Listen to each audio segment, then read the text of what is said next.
Cuando regresé de un viaje de negocios, el administrador del edificio me bloqueó la entrada y me entregó una nota de mi nuera que decía: «Vieja controladora, sal de nuestras vidas». El golpe real vino cuando ella descubrió que no era mi hijo quien pagaba la renta. Me alegra tenerte aquí. Sigue mi historia hasta el final y comenta desde qué ciudad me estás viendo para saber hasta dónde ha llegado mi historia. Me quedé paralizada en el vestíbulo de mi edificio. La luz brillante de Valencia entrando a raudales por las puertas de vidrio detrás de mí, proyectando sombras largas sobre el suelo de mármol, mientras las palabras en el pequeño papel temblaban en mis manos borrosas por las lágrimas que llenaban mis ojos. Vieja controladora, mantente fuera de nuestras vidas. La letra era inconfundiblemente de Yasmín, mi nuera desde hacía 3 años. La nota estaba fechada ayer, mientras yo aún estaba en Barcelona cerrando el negocio más grande de mi carrera. «Señora Rivas, lo lamento», dijo Tomás, el administrador, moviéndose incómodo. «Me dijeron que no la dejara subir a su departamento, que ya no es bienvenida». La garganta se me cerró.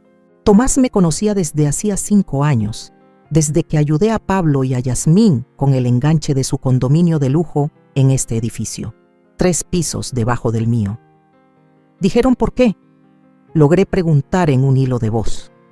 Tomás desvió la mirada visiblemente incómodo. «Solo dijeron que había problemas y que necesitaban espacio». ¿Problemas? ¿Espacio? Había estado fuera 3 semanas por trabajo. Antes de irme todo parecía estar bien, o eso creía. Pablo me había abrazado para despedirse, prometiendo regar mis plantas. Cenamos juntos la noche anterior a mi partida. Mientras el elevador subía hacia mi departamento, mi mente repasaba cada interacción reciente con ellos, buscando pistas. ¿Había dicho algo indebido? ¿Me habría pasado de la raya? Siempre pensé que Yasmín y yo teníamos una buena relación. Claro, ella era más reservada que Pablo, pero siempre respeté sus límites. Mi celular vibró en mi bolso. El nombre de Pablo apareció en la pantalla. Contesté con manos temblorosas. «Pablo, ¿qué está pasando?» Tomás me dio: «Mamá, creo que necesitamos un tiempo separados». Su voz sonaba fría, distante, un tono que jamás había escuchado en mi hijo. «Yasmín se siente asfixiada por ti, y siendo sincero, yo también». Las puertas del elevador se abrieron en mi piso, pero no pude moverme. «Pablo, no entiendo, ¿qué pasó? ¿Cuándo?» «Siempre estás pendiente de nosotros, siempre apareces. Sin avisar siempre quieres controlar nuestras vidas», siguió interrumpiéndome. «Somos adultos, mamá. No necesitamos que estés encima de nosotros todo el tiempo». Visitas sin aviso. Siempre llamaba antes de pasar. ¿Control? Siempre apoyé sus decisiones, incluso cuando no estaba de acuerdo. «Pablo, ¿esto es por la cena antes de que me fuera? ¿Dije algo que molestó a Yasmín?» Una larga pausa. «Es todo, mamá. Es solo demasiado. Necesitamos espacio, de verdad».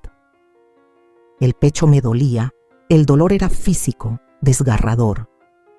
«He estado fuera 3 semanas, Pablo. ¿Cuánto más espacio necesitan?» «Ese es el punto. ¿Crees que 3 semanas es mucho tiempo?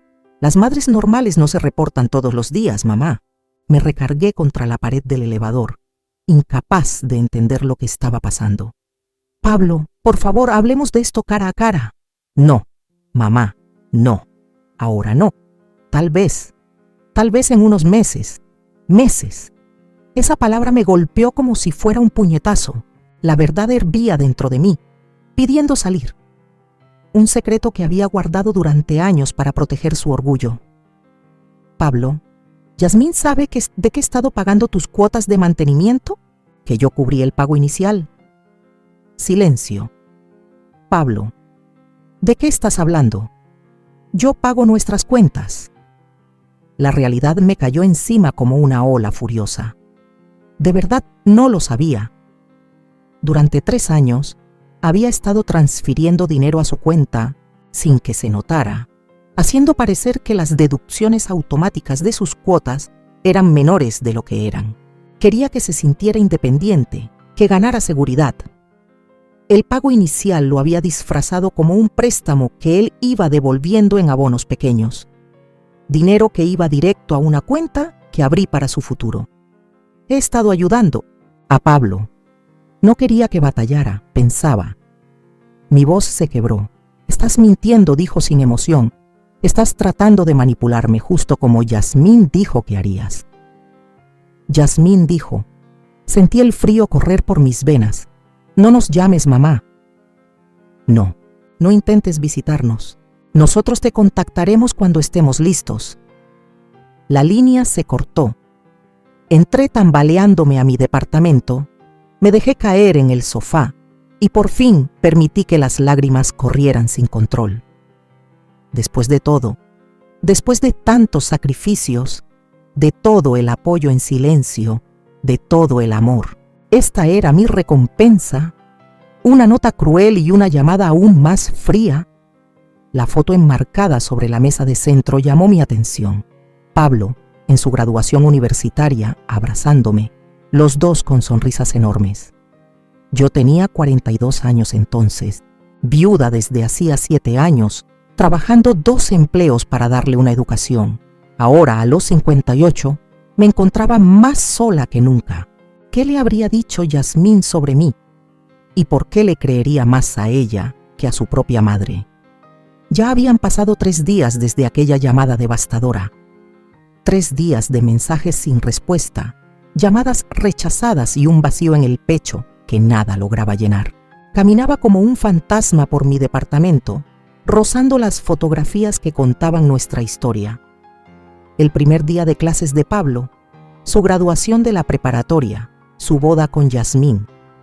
Pasaba mis dedos sobre su rostro en cada imagen, preguntándome cómo habíamos llegado. Aquí. En el silencio de mi casa, los recuerdos me inundaron. Roberto, mi esposo, había muerto de un infarto fulminante cuando Pablo apenas tenía 11 años. El golpe de quedarme viuda a los 34 casi me destruye. Pero no podía darme ese lujo. No cuando Pablo me necesitaba más que nunca. Recordaba las noches en que me sentaba en la mesa de la cocina, las cuentas abiertas frente a mí, calculando cómo estirar el salario de maestra para cubrir la hipoteca, el seguro y la colegiatura de su escuela privada. Los fines de semana trabajando en tiendas en vez de verlo jugar fútbol. Las noches solitarias en que me sentaba fuera de su cuarto, escuchándolo llorar por su papá, sintiéndome inútil, pero sobrevivimos. Tomacé clases nocturnas, obtuve mi MBA y poco a poco fui subiendo peldaños en la empresa mientras criaba sola a mi hijo. Cuando Pablo consiguió una beca para la universidad, lloré de orgullo. Cuando consiguió su primer trabajo en una firma de marketing, enmarqué su tarjeta de presentación. Y cuando conoció a Yasmín en una conferencia de trabajo hace 5 años, la recibí con los brazos abiertos, deseando que encontrara la felicidad que merecía. Mi celular vibró con un mensaje de María, mi amiga más cercana desde la universidad. ¿Cómo vas? ¿Sigues viniendo a cenar esta noche? Había olvidado por completo nuestros planes. La idea de socializar, de fingir que todo estaba bien, me resultaba insoportable.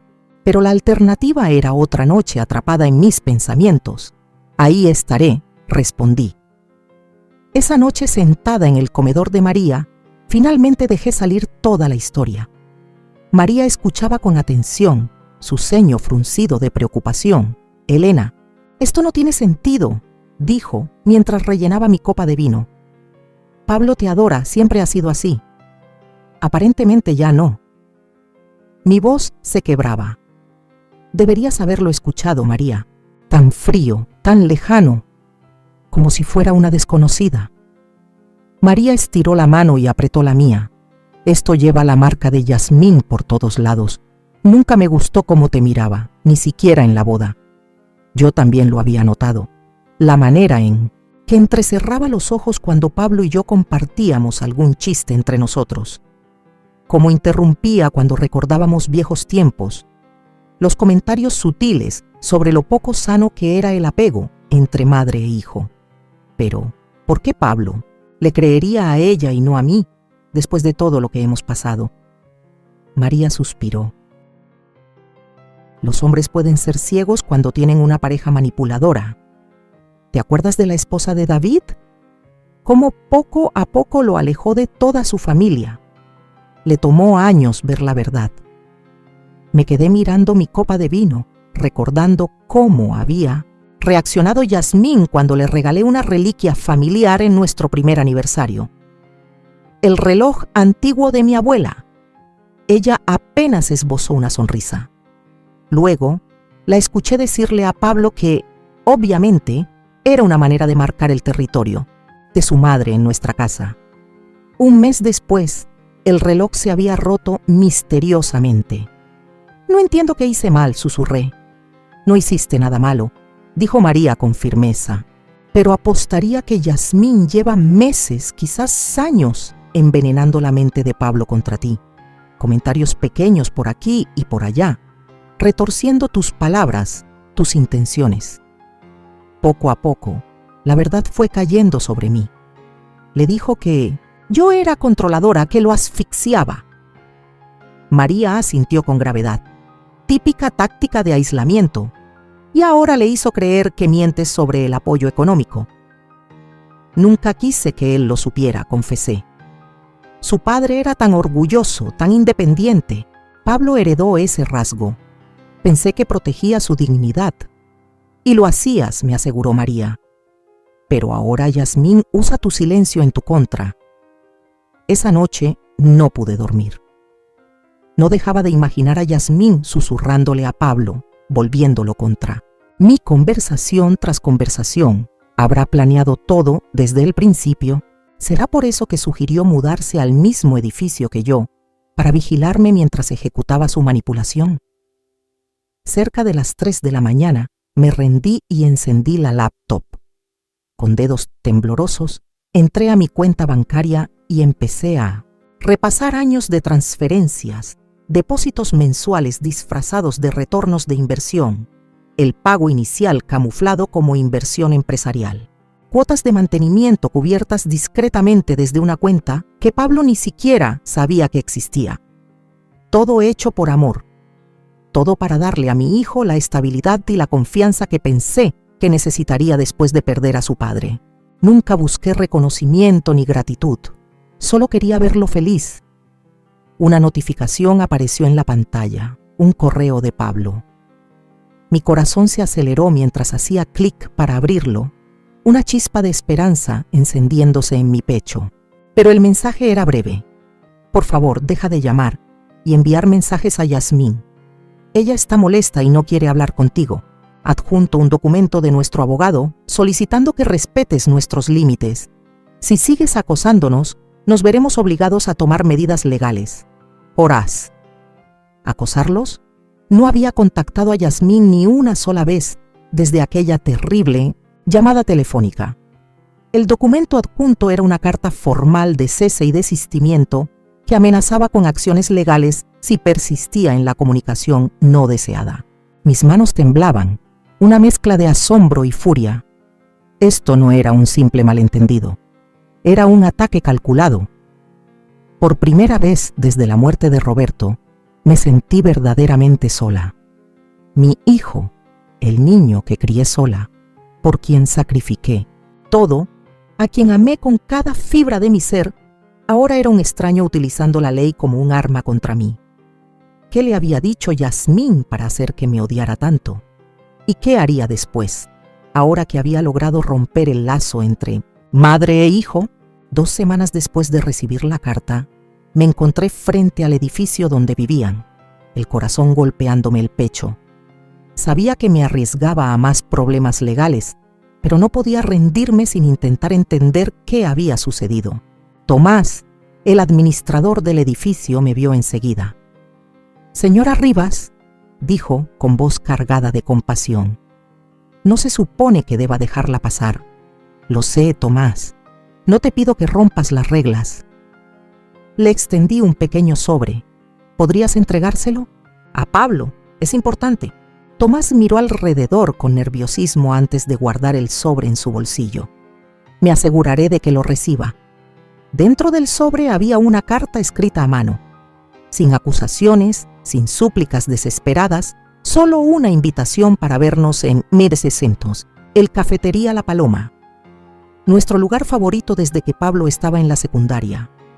Terreno neutral donde podríamos hablar como adultos. Al día siguiente, Llegué al café una hora antes, eligiendo una mesita en un rincón apartado, lejos de la entrada bulliciosa. Cada vez que la puerta se abría, el corazón me daba un brinco, esperando ver el rostro familiar de Pablo. Para cuando llegó la hora, acordada, mi café ya estaba frío y mis manos jugaban nerviosamente con servilletas hechas trizas. A la 1:15, 15 minutos después de la hora pactada, la campanita sobre la puerta sonó. Pablo entró, su expresión cerrada. Pero no, venía solo. Yasmín venía detrás de él, aferrándose a su brazo como si fuera su propiedad. El estómago se me encogió. Esto no era la conversación privada que había esperado. «Hola, Pablo», dije, levantándome a medias de mi asiento. «Yasmín». Pablo titubeó antes de deslizarse en la banca frente a mí. Yasmín lo siguió, con los ojos fríos y calculadores. «Tienes 15 minutos», dijo Pablo sin emoción. Yasmín quiso venir, para apoyarlo, para controlarlo, pensé, aunque me cuidé de no mostrarlo en el rostro. «Gracias por venir». El silencio incómodo se instaló en la mesa. Respiré hondo. «Pablo, no entiendo qué pasó entre nosotros.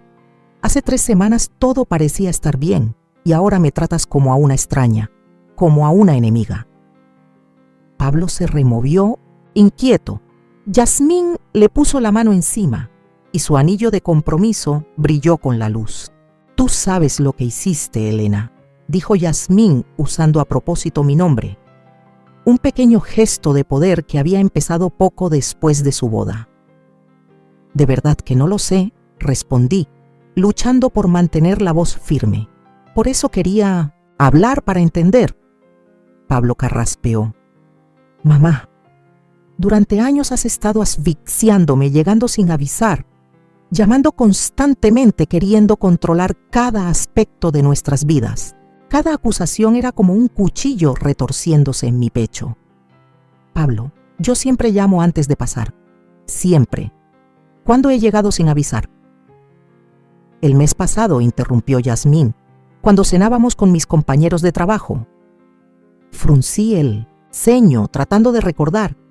«¿Te refieres a cuando me invitaron a conocer a tu nuevo jefe? Eso no fue sin aviso». Los ojos de Yasmín se entrecerraron. «No te invitamos. Tú llamaste diciendo que estabas cerca y te empeñaste en subir». Eso no era cierto. Pablo me había llamado esa mañana, preguntando si quería conocer al nuevo jefe de Yasmín. Miré a mi hijo, esperando que la corrigiera, pero él mantenía la vista clavada en la mesa. «Pablo», dije en voz baja, «eso no fue lo que pasó». Yasmín le apretó la mano. «¿Ves? Te está manipulando. Justo como te dije que haría». La garganta se me cerró. «No estoy manipulando a nadie. Pablo, tú me llamaste esa mañana. Tú me invitaste». Pablo negó con la cabeza. «Mamá, por favor, no hagas esto más difícil». Me sentía como si me estuviera ahogando, luchando por encontrar tierra firme en una conversación donde la realidad parecía desvanecerse. «Jamás te mentiría», susurré. «Como cuando mentiste sobre pagar nuestras cuotas de mantenimiento», dijo Pablo, su voz de pronto afilada. «¿Sobre controlar nuestras finanzas a mis espaldas?» Así que había revisado. El corazón se me vino abajo. «No estaba controlando nada, Pablo. Estaba ayudando.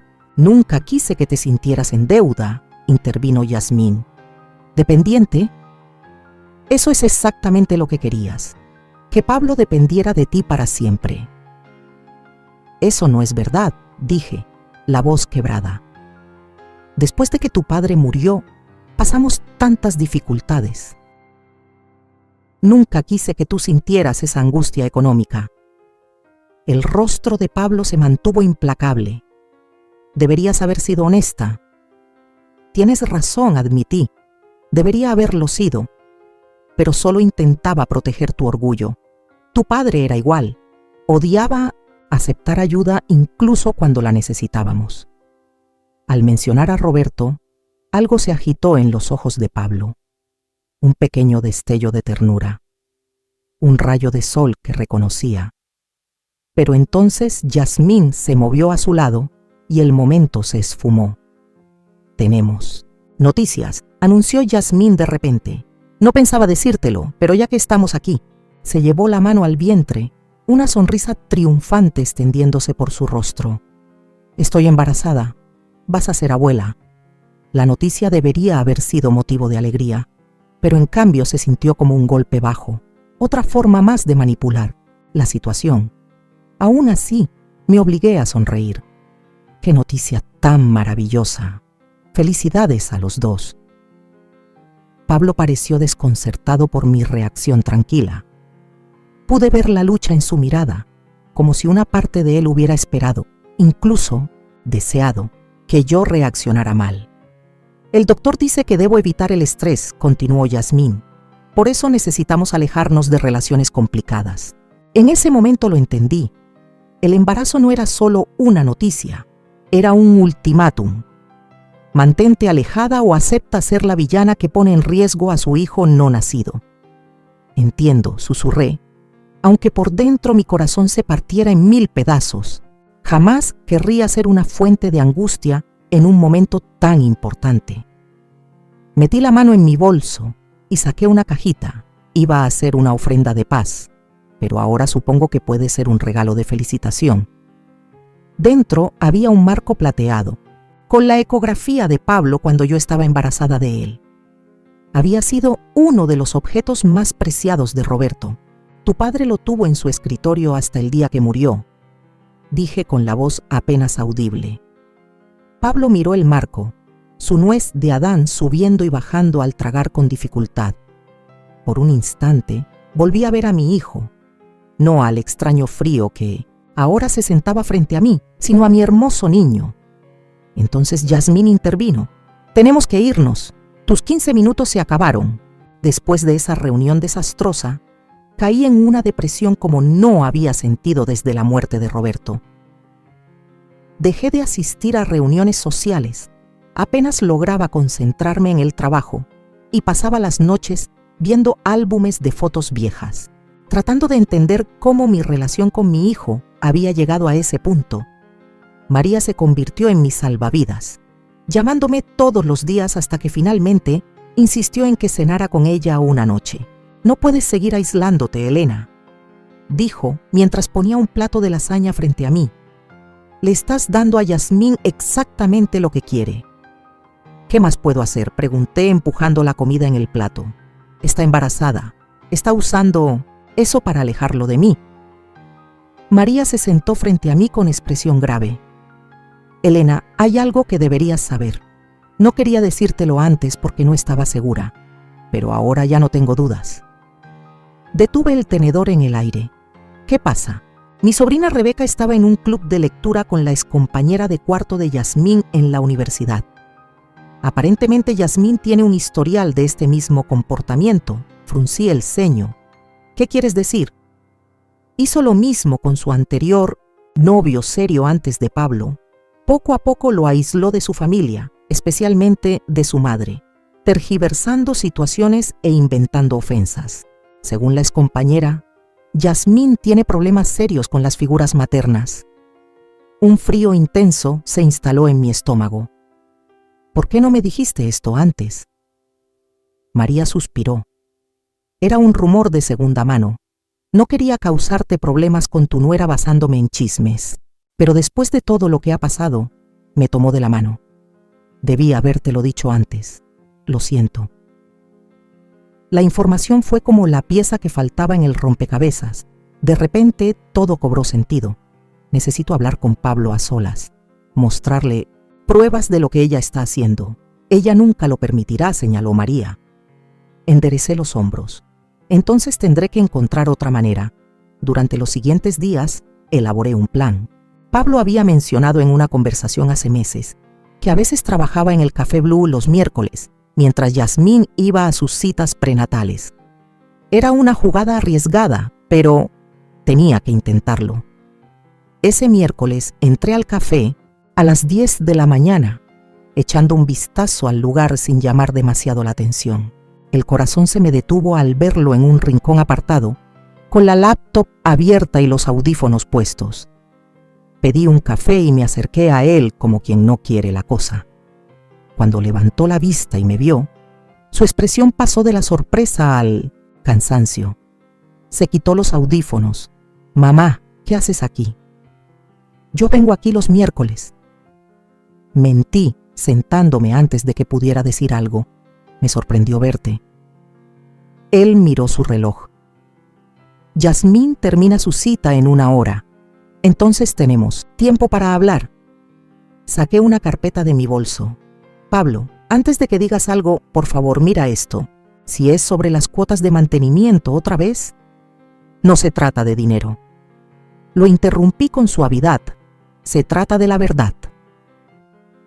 Dentro de la carpeta había estados de cuenta bancarios mostrando pagos recurrentes al departamento, correos de Yasmín a la administración del edificio, solicitando específicamente que me prohibieran la entrada fechados 2 días antes de que yo regresara de Barcelona, y copias impresas de mensajes de texto entre Pablo y yo que contradecían directamente la versión de Yasmín. «¿Cómo conseguiste esto?», preguntó frunciendo el ceño ante los correos de Yasmín. Tomás se sintió terrible por lo que pasó. Él sabe que siempre hemos sido muy unidos. Pablo hojeó los documentos lentamente, su ceño fruncido cada vez más. Cuando llegó a los mensajes sobre la cena con el jefe de Yasmín, mensajes donde quedaba claro que él me había invitado, se detuvo, releyéndolos varias veces. «Esto no tiene sentido», murmuró. «Yasmín dijo». «Sé lo que dijo», respondí en voz baja, «y sé que le creíste. Pero Pablo, yo nunca te mentiría». Él me miró y pude ver la confusión y la duda peleándose en sus ojos. «¿Por qué inventaría algo así? Creo que quiere controlar tus relaciones, aislarte». Dudé antes de seguir. La sobrina de María conoce a la ex compañera de cuarto de Yasmín. Por lo visto, ya lo había hecho antes, con su expareja. El rostro de Pablo se endureció. «Así que, ¿has estado investigando a mi esposa?» «No, Pablo. La información llegó a mí, no fue que yo la buscara». Respiré hondo. «Solo estoy tratando de entender por qué mi hijo de repente me odia». «No te odio», dijo en voz baja. «Entonces, ¿por qué me enviaste una carta de cese y desista? ¿Por qué permitiste que Yasmín me prohibiera la entrada a tu casa? ¿Por qué creíste cada cosa negativa que dijo de mí sin siquiera preguntarme?» No respondió, simplemente siguió mirando los papeles frente a él. «¿Sabes qué es lo que más duele?», continué, con la voz temblorosa. «Que creyeras tan fácilmente que yo intentaría controlarte o manipularte después de todo lo que hemos vivido juntos. Después de tantos años, sus ojos se encontraron con los míos y por primera vez en semanas vi un destello de mi hijo en ellos. No al extraño frío y a la defensiva que Yasmín había moldeado, sino al niño que se metía en mi cama cuando había tormenta, al adolescente que me llevaba flores en el Día de la Madre, al joven que me abrazó con fuerza en su graduación y susurró: «Lo logramos, mamá». «Ya no sé qué pensar», admitió. «Estos documentos no coinciden con lo que Yasmín me dijo». «No, no coinciden», asentí, porque ella no estaba diciendo la verdad. El celular de Pablo vibró con un mensaje. Él bajó la vista y vi el nombre de Yasmín en la pantalla. El pequeño puente que habíamos tendido se desmoronó en cuanto la ansiedad cruzó su rostro. «Terminó su cita antes», dijo, recogiendo sus cosas apresuradamente. «Tengo que irme». «Pablo, por favor, piensa en lo que viste hoy». Metió los papeles de nuevo en la carpeta, dudando antes de devolvérmela. «No puedo llevar esto a casa. Ella…». No terminó la frase, pero no hacía falta. Ambos sabíamos qué pasaría si Yasmín encontraba pruebas que echaran abajo su versión. «Quédate con ellos», dije, «o destrúyelos si lo necesitas. Tengo copias». Pablo asintió, guardando la carpeta en su bolso. «Necesito tiempo para procesarlo». «Lo entiendo», estiré la mano con cautela tocando su brazo. Te amo, Pablo, y nada cambiará. Eso. No se apartó de mi caricia, lo cual sentí como un pequeño triunfo. Te llamaré, murmuró evitando mirarme a los ojos. Mientras lo veía salir apresurado del café, una oleada de esperanza mezclada con temor me invadió. Había sembrado dudas en su mente. Le había mostrado pruebas de que Yasmín había manipulado la verdad. Pero ¿sería suficiente para atravesar los muros que ella había construido a su alrededor? Y aunque lograra ver sus mentiras, ¿qué pasaría cuando ella se diera cuenta de que estaba perdiendo el control? ¿Hasta dónde sería capaz de llegar Yasmín para no soltar a mi hijo? Pasaron 3 días sin saber nada de Pablo. Revisaba mi celular a cada rato, saltando con cada notificación, pero la llamada que tanto esperaba nunca llegó. La mañana del 4.º día, mientras me preparaba para ir al trabajo, sonó el timbre de mi puerta. Sentí el corazón subir hasta la garganta. ¿Sería Pablo? En su lugar, me encontré a Yasmín en el pasillo. Su rostro desbordaba una furia apenas contenida. «No pudiste controlarte, ¿verdad?», siseó, empujándome para entrar en mi departamento sin esperar invitación. Cerré la puerta despacio, preparándome para lo que vendría. «Buenos días, Yasmín». Ella se dio la vuelta de golpe, su bolso de diseñador agitándose violentamente en su brazo. «No te hagas la inocente. Sé que acorralaste a Pablo en el café. Sé todo sobre tu carpetita de pruebas». Hizo comillas en el aire, su voz goteando. «Desprecio». «No fue una emboscada», respondí con calma. «Y todo lo que había en esa carpeta era verdad». «Das pena», escupió. «Eres una vieja solitaria que no puede soltar a su hijo. Es enfermizo, ¿sabes? ¿Cómo lo has manipulado toda su vida?». Respiré hondo, negándome a caer en su juego. «Creo que estás proyectando, Yasmín. Estás describiendo tu propio comportamiento». Sus ojos se entrecerraron. «¿Te crees tan lista? Pablo me contó todo. ¿Cómo has estado pagando nuestras cuotas de mantenimiento en secreto, tratando de hacernos dependientes de ti? Estaba ayudándolo, no controlándolo». «Por favor», soltó una risa amarga. «Lo has estado asfixiando desde que murió su padre. Nunca tuvo oportunidad de ser su propio hombre porque tú siempre estabas ahí, rondándolo, haciéndolo sentir culpable si no te ponía primero. La injusticia de sus acusaciones me dolió como una bofetada física. Trabajé en 2 empleos para que pudiera seguir en su escuela tras la muerte de su padre. Aplacé mi propio duelo para asegurarme de que él estuviera bien. Cada decisión que tomé fue pensando en su bienestar, no en el mío. Y te has encargado de recordarle esos sacrificios, ¿verdad?», continuó con sarcasmo. «Pobre Elena, la madre mártir». Su voz se elevó, burlona. «Siempre asegurándote de que Pablo supiera cuánto sacrificaste para que sintiera culpa de querer a alguien más primero». Negué con la cabeza, desconcertada por la versión torcida que ella había inventado de nuestra relación. «Eso no es cierto, yo nunca...». «Guárdalo», me interrumpió. «Conozco a las de tu clase. Mi madre era igual. Siempre la víctima, siempre la santa». Me miró con un rencor tan viejo como sus propios miedos. Me tomó años liberarme de su manipulación. De repente, todo cobró sentido. Esto no tenía realmente que ver conmigo. Yasmín estaba luchando contra los fantasmas de su propio pasado, proyectando el comportamiento de su madre sobre mí. «Yasmín», dije en voz baja, «yo no soy tu madre». Algo titiló en sus ojos, tal vez vulnerabilidad, pero fue rápidamente reemplazado por una rabia renovada. «Aléjate de nosotros, de mi bebé. Perdiste, Elena. Pablo me cree a mí, no a ti». «¿De verdad?», pregunté suavemente. «¿Por eso estás aquí? ¿Amenazándome? ¿Porque estás tan segura de que tienes el control sobre él?». Su rostro se endureció. «Vendrá por mí en 20 minutos. Cuando sepa que vine aquí, que me alteraste en mi estado». Colocó una mano protectora sobre su vientre aún plano.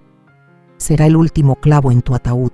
Una ola de tristeza me envolvió, no por mí, sino por Pablo y por el pequeño que nacería atrapado en esta red de manipulación. ¿Qué quieres de mí, Yasmín? ¿Que desaparezca por completo de la vida de mi hijo? Sería un buen comienzo, dijo ella con frialdad. Me acerqué a mi escritorio y saqué mi chequera.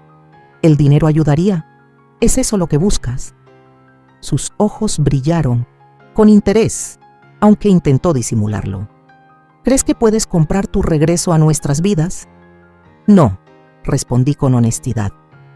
Creo que por fin veo claro lo que realmente quieres. Nunca se trató de límites ni de sentirte asfixiada.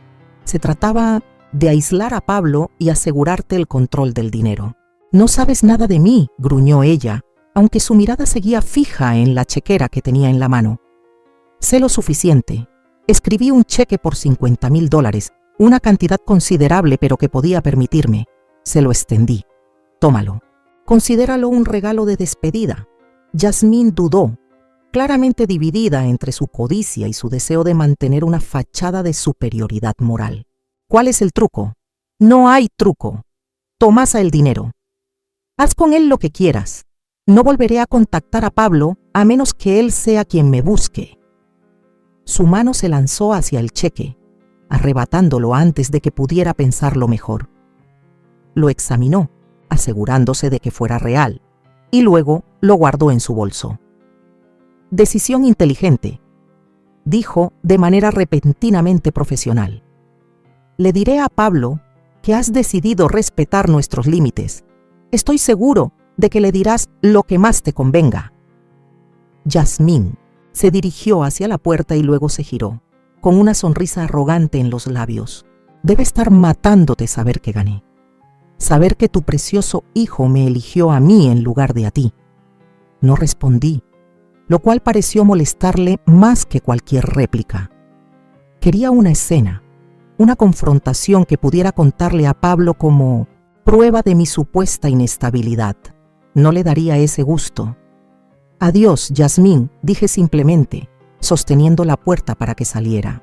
Después de que se fue, me dejé caer en el sofá, agotada emocionalmente. ¿Acaso había cometido un terrible error?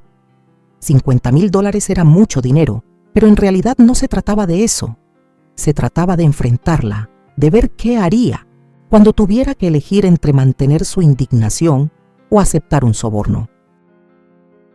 Eligió el dinero sin dudarlo, y eso lo decía todo sobre sus verdaderas intenciones. Tomé el teléfono y marqué el número de María. Picó el anzuelo, dije en cuanto respondió. Tenías razón, respondió María. Fue directo contigo en Medicine Center, cuando Pablo empezó a cuestionar su historia. Y aceptó el cheque, tal como predijiste. ¿Hiciste lo que planeamos? Sonreí con amargura. Sí, todo quedó grabado en video, incluida su confesión de que fue a verme a escondidas de Pablo. Las cámaras de seguridad de mi departamento captaron todo. La entrada de Yasmín sin invitación, sus amenazas, su ansia por tomar el cheque. Lo más importante, captaron su confesión de que Pablo no sabía que ella estaba ahí. ¿Y ahora qué?, preguntó María. Suspiré, mirando la foto enmarcada de Pablo y yo, que seguía ocupando un lugar especial en la mesa de centro. Ahora toca esperar. O cobrará el cheque, demostrando que todo era por dinero, o lo destruirá y seguirá mintiendo. Y si lo cobra, tendré pruebas de sus verdaderas intenciones. Los registros bancarios no mienten. Hice una pausa. Pero sigue siendo Pablo quien debe ver la verdad. No puedo obligarlo. Al colgar, sentí una extraña calma. Había hecho todo lo que podía. El resto estaba en manos de mi hijo. Pasaron 6 meses. Las estaciones cambiaron. El verano dio paso al otoño y luego al invierno, acercándose unas fiestas cargadas de recuerdos agridulces de reuniones familiares que este año no tendríamos. Me volqué en el trabajo. Tomé una clase de pintura que siempre había postergado. Incluso empecé a hacer voluntariado en un programa de alfabetización. Loco, la vida siguió, aunque el vacío con forma de Pablo en mi corazón seguía presente. El cheque había sido cobrado pocos días después de mi confrontación con Yasmín. Te había reenviado la notificación del banco a María, junto con un emoji triste, pero no había hecho nada más con esa información. ¿Para qué molestarme? Si Pablo había decidido creerle a Yasmín, nada de lo que dijera o probara cambiaría su opinión. Estaba montando mi árbol de Navidad, uno más pequeño que el habitual, pero no podía soportar la idea de saltarme la tradición cuando el timbre de la puerta sonó. Seguramente era el repartidor con los adornos nuevos que había pedido, pensé, sacudiendo las agujas de pino de mi suéter mientras iba a abrir. Me quedé congelada al ver quién estaba ahí. Pablo estaba parado en el pasillo, las manos enterradas en los bolsillos de su abrigo, los hombros encogidos para protegerse del frío de diciembre. «Hola, mamá», dijo, con la voz quebrada por la emoción. Sentí que el corazón me golpeaba fuerte en el pecho. Pablo nos miramos por un largo momento, ninguno sabiendo qué decir primero. Se veía más delgado, agotado, con ojeras profundas que contaban de noches sin dormir. «¿Puedo pasar?», preguntó finalmente. Me hice a un lado en silencio, temiendo tener esperanza, temiendo hablar y romper aquello frágil que lo había traído hasta mi puerta. Entró despacio, observando el árbol a medio decorar, las cajas de adornos esparcidas en el suelo, la música navideña sonando suavemente de fondo. Sin decir palabra, recogió la estrella plateada, la que su padre había comprado para nuestro primer Navidad juntos, y la giró en sus manos. «¿La conservaste?», murmuró. «Por supuesto que sí», respondí. «Es nuestra tradición». Pablo dejó la estrella con cuidado y se volvió hacia mí. «Cometí un error terrible, mamá». Las palabras quedaron suspendidas entre nosotros, preciosas y aterradoras. «¿Quieres un café?», pregunté aún sin fuerzas para enfrentar el peso de su confesión. «Acabo de hacer una jarra nueva». Asintió, siguiéndome a la cocina, el lugar donde habíamos compartido tantas comidas, sesiones de tarea, pláticas nocturnas durante su infancia. Serví 2 tazas, agregué crema a la suya como le gustaba y las coloqué en la mesa. «Yasmín y yo nos separamos hace 2 meses», soltó de golpe. «El divorcio se finaliza después de que nazca el bebé». Me senté frente a él digiriendo la noticia. «Lo siento, Pablo». «¿De verdad?». Levantó la mirada, buscando mi rostro. «Después de todo lo que ella te hizo, lamento que estés sufriendo», aclaré. «Y lamento lo del bebé». Asintió, perdiéndose en su taza de café. «Acordamos custodia compartida. Es una niña». A pesar de todo, sentí una chispa de alegría ante la idea de tener una nieta. «Eso es maravilloso. Encontré el cheque, mamá». Su voz era baja pero firme. En el bolso de Yasmín estaba buscando un recibo y encontré su estado de cuenta, $50,000 depositados el mismo día que me dijo que había ido a hacer las paces contigo. No dije nada, esperando que continuara. Cuando la enfrenté, afirmó que era un soborno, que tú querías comprar su silencio sobre algo, pero no tenía sentido. Alzó la vista, con los ojos cargados de vergüenza. Así que revisé las cámaras de seguridad del edificio ese día. La vi entrar a tu departamento. Luego llamé a mi banco. ¿Y? Lo alenté suavemente. Y descubrí que has estado pagando nuestras cuotas de mantenimiento todo este tiempo, tal como dijiste. Tragó saliva. También encontré correos en su computadora, mensajes a sus amigas sobre cómo finalmente había logrado sacar a la controladora suegra del camino. Su voz se quebró, sobre cómo me convenció de que tú me manipulabas cuando en realidad era ella, terminé en voz baja. Pablo asintió, las lágrimas llenándole los ojos. ¿Cómo pude ser tan ciego? ¿Cómo pude creer sus mentiras sobre ti, después de todo lo que hemos vivido juntos? Extendí mi mano sobre la mesa y tomé la suya. Era muy convincente, Pablo, y tú la amabas. Tendemos a creer en quienes amamos. No merezco tu perdón, susurró. Igual lo tienes, respondí sin más. Entonces se derrumbó. Las lágrimas le corrían por el rostro mientras meses de culpa y confusión salían a borbotones. Me moví a su lado y lo abracé como solía hacerlo cuando era un niño con las rodillas raspadas o un corazón roto. Permanecimos así mucho tiempo, el café enfriándose, la música de Navidad llenando el fondo suavemente. Finalmente, Pablo se incorporó secándose los ojos. «Te he extrañado tanto, mamá. Estos meses han sido». Sacudió la cabeza, incapaz de encontrar las palabras. «Lo sé», lo consolé. «Yo también te he extrañado.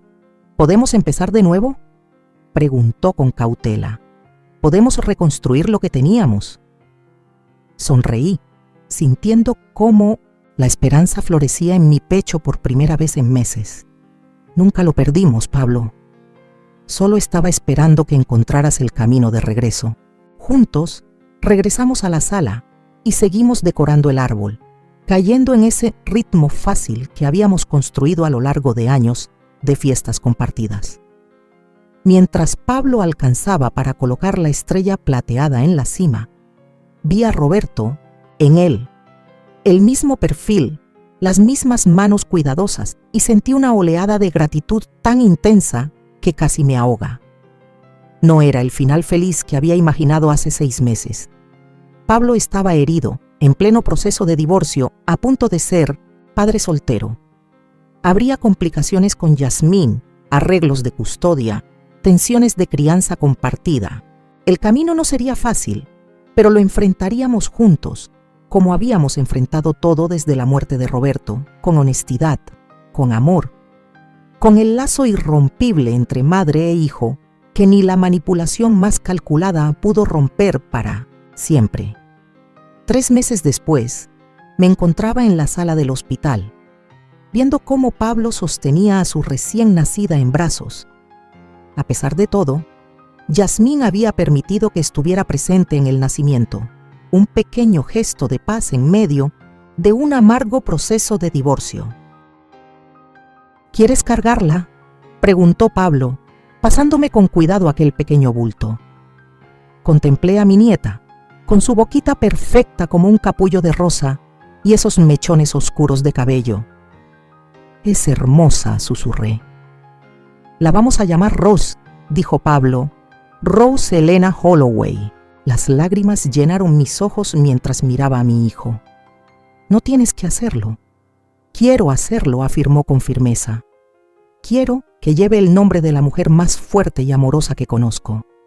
Desde su cama de hospital, Yasmín nos observaban con una expresión compleja, parte resignación, parte resentimiento, parte respeto a regañadientes. Nuestra relación nunca sería cálida, pero por el bien de Rose habíamos logrado una tregua frágil. Mientras sostenía a mi nieta, pensé en todas las lecciones que algún día compartiría con ella.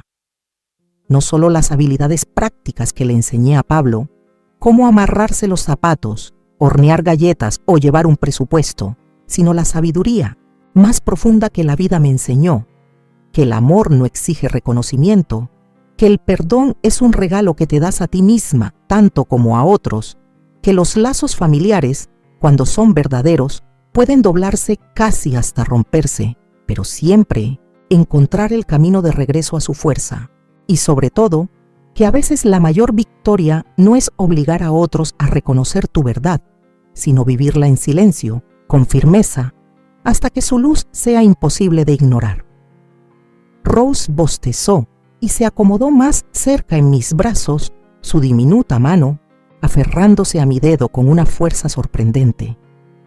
En ese momento perfecto, con mi hijo a mi lado y su hija en mis brazos, supe que el legado silencioso que dejaría atrás no serían bienes, ni propiedades, ni siquiera mi nombre, sino amor, firme, paciente e inquebrantable, que resonaría a través de generaciones mucho después de que yo ya no estuviera.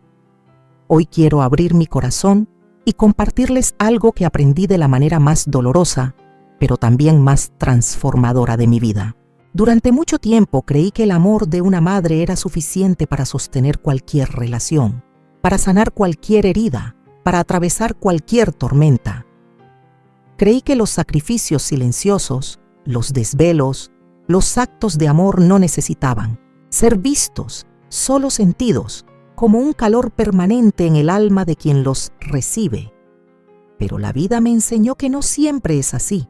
Aprendí que incluso las raíces más profundas pueden tambalearse si el viento sopla con suficiente fuerza, que la confianza más pura puede quebrarse si se alimenta de mentiras susurradas con habilidad, que hasta el amor más leal puede verse oscurecido por el miedo, la inseguridad y la manipulación. Hoy, tras ver a mi hijo perderse en las sombras de las dudas y volver con el rostro marcado por el arrepentimiento, entendí que el verdadero amor no controla, no suplica, no exige reconocimiento. El verdadero amor simplemente espera, firme como una roca en medio de la tempestad. El amor verdadero no fuerza su verdad en el corazón de otro. La vive, día a día, hasta que quien se ha extraviado encuentra su propio camino de regreso. También entendí que a veces la mayor prueba de amor no es quedarse a pelear cuando todo duele, sino retirarse en silencio, dejando la puerta abierta, la luz encendida, el corazón dispuesto a perdonar. Entendí que perdonar no es olvidar el dolor que te causaron, sino liberar tu alma del peso del rencor. No es justificar las traiciones ni negar tu tristeza, es elegir no permitir que el dolor sea lo que defina tu vida. Y sobre todo, aprendí que no podemos salvar a quienes no quieren ser salvados, ni abrir los ojos de quienes eligen no ver. Solo podemos vivir con honestidad, con compasión, con firmeza y confiar en que la verdad, tarde o temprano, se abre paso entre las tinieblas. A todos ustedes que me escuchan y me leen hoy, quiero decirles algo desde lo más profundo de mi ser. Si alguna vez sienten que su amor es rechazado, que su bondad es distorsionada, que su sacrificio es ignorado, no permitan que la amargura los transforme. No se conviertan en la sombra de quien les hirió. Sigan siendo luz, aunque parezca que nadie la ve, porque esa luz es su legado más puro, el regalo más grande que pueden dejar. Y ahora quiero preguntarles a ustedes, mis compañeros de camino, mis testigos en esta historia. Si hubieran estado en mi lugar, ¿qué habrían hecho? ¿Habrían luchado más? ¿Se habrían retirado antes? ¿Habrían enfrentado a la mentira de otra manera?